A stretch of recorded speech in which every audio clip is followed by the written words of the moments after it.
پارہ نمبر 2 رکو نمبر 11 کی آخری آیت نمبر 227۔ اعوذ باللہ من الشیطان الرجیم، بسم اللہ الرحمن الرحیم۔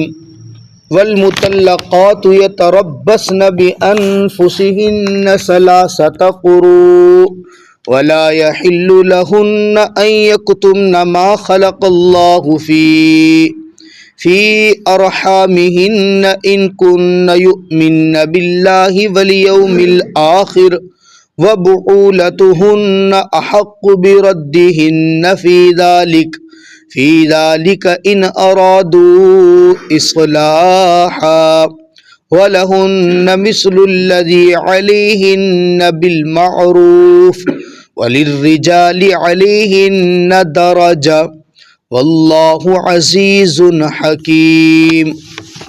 والمطلقات، اور مطلقہ عورتیں، طلاق یافتہ عورتیں، یتربصن انتظار کریں گی، بانفسہن اپنے جی میں، ثلاثۃ قروء 3 حیض، ولا یحل لہن اور نہیں ہوگا حلال ان عورتوں کے لیے، ان یکتمن یہ کہ چھپا کے رکھیں، ما اس چیز کو، خلق اللہ جس کو پیدا کیا اللہ نے، فی ارحامہن ان کے رحموں میں، ان کننا اگر وہ، یؤمن ایمان رکھتی ہیں، باللہ اللہ کی ذات پر، والیوم الآخر اور آخرت کے دن پر، وبعولتہن اور ان کے شوہر، احق بردہن زیادہ حقدار ہوں گے ان کے لوٹا لینے کے ساتھ،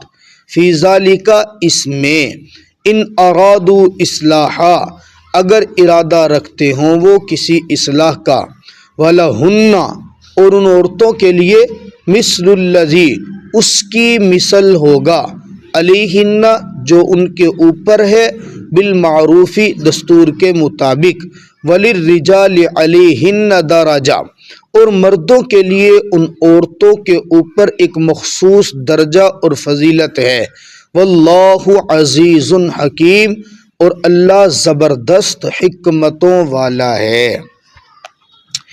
اس آیت مبارکہ کا درس بڑا اہم ہے، تھوڑی سی توجہ رکھیں گے، اللہ تعالیٰ مجھے ہمت دے آپ کو سمجھانے کی۔ طلاق والی عورتیں جن کو طلاق ملتی ہے، ان کی عدت کیا ہے؟ عدت کے متعلق اس آیت مبارکہ میں بتایا گیا۔ دوسرا، شوہر کے اوپر بیوی کے کیا حقوق ہیں اور بیوی کے اوپر شوہر کے کیا حقوق ہیں، اس کو اس آیت میں بتایا ہے۔ عورتیں عدت دو قسم کی ہے، شریعت میں عدت 2 قسم کی ہے، ایک ہوتی ہے عدت طلاق، ایک ہوتی ہے عدت وفات۔ عدت وفات، جس عورت کا خاوند فوت ہو جائے، اس عورت کی عدت 4 مہینے اور 10 دن ہے۔ یہ 4 مہینے اور 10 دن چاند کی تاریخ کے اعتبار سے ہوگا، یہ انگریزی مہینے کے اعتبار سے نہیں، یہ چاند کی تاریخ کے اعتبار سے 4 مہینے اور 10 دن ہے۔ وجہ شاید اس کی یہ ہے کہ عدت کا تعلق، عدت کا حکم شریعت نے دیا ہے، اور شریعت کے جتنے احکام ہیں، عید کا حکم ہے، روزوں کا حکم ہے، حج کا حکم ہے، وہ چاند کے اعتبار سے چلتا ہے، انگریزی اعتبار سے نہیں چلتا، اس لیے شریعت کا حکم وفات والا وہ بھی چاند کی تاریخ کے اعتبار سے چلے گا۔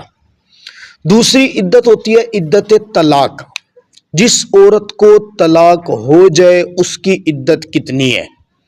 اب جن عورتوں کو طلاق ہوگی، عورت اس میں 2 قسم پر ہوگی، عورت حائضہ ہوگی یا حاملہ ہوگی۔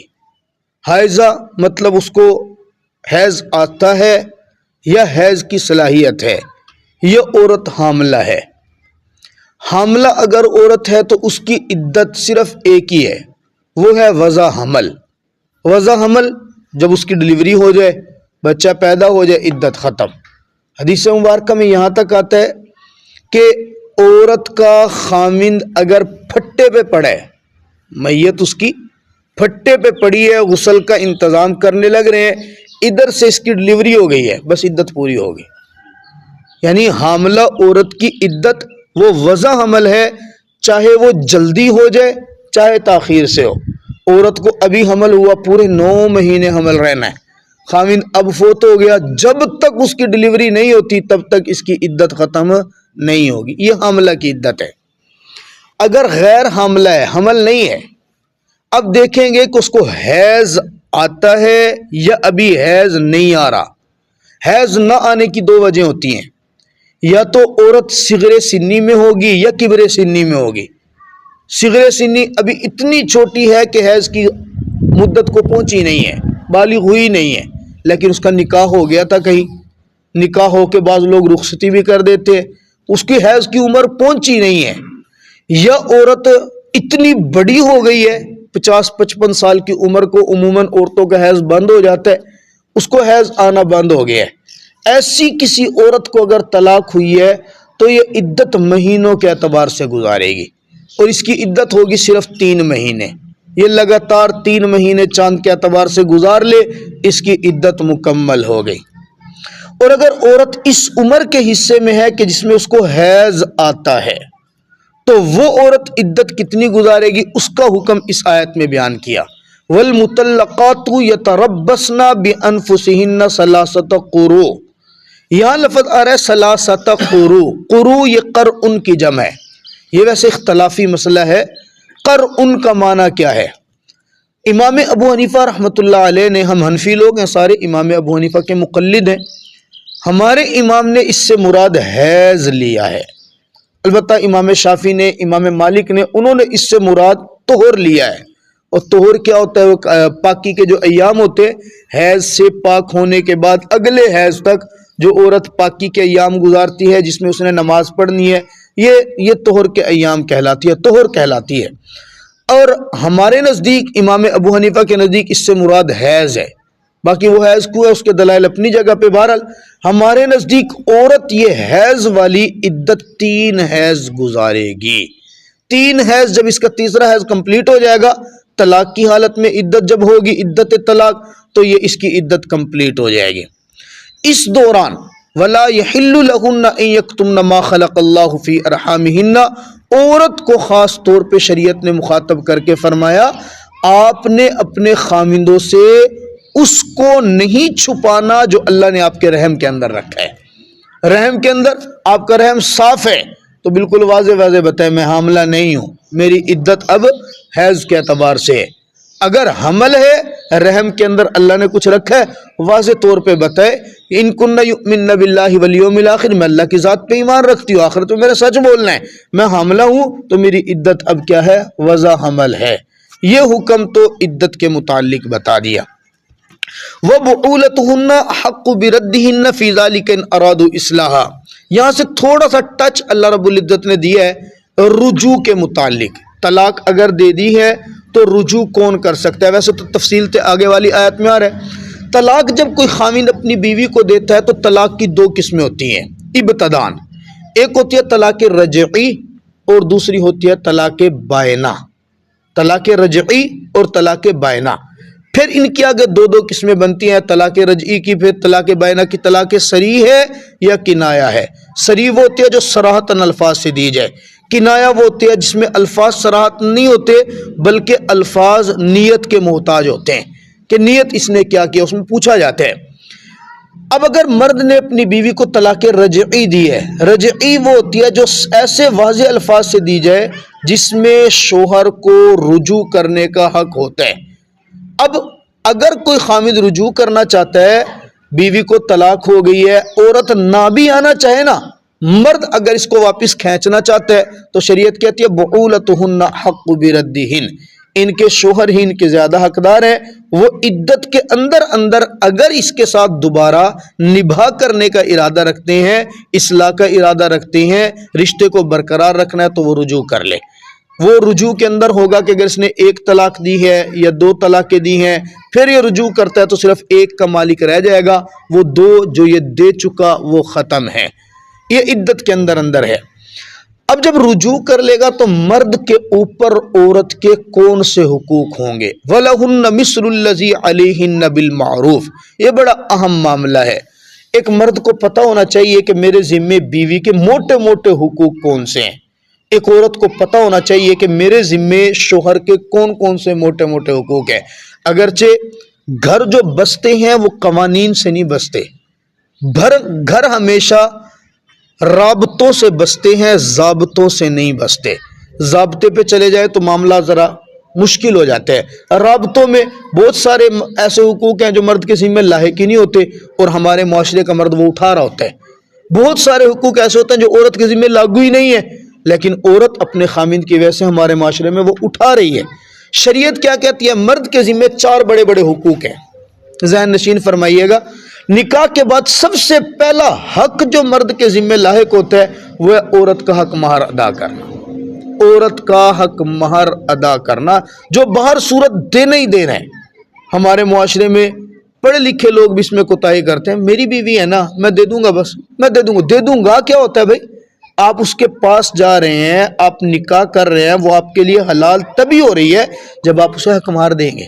آپ اس کو حق مہر دیں، وہ معاف کر رہی ہے نہیں کر رہی اس کو لازمی دیں، وہ دینا ہے۔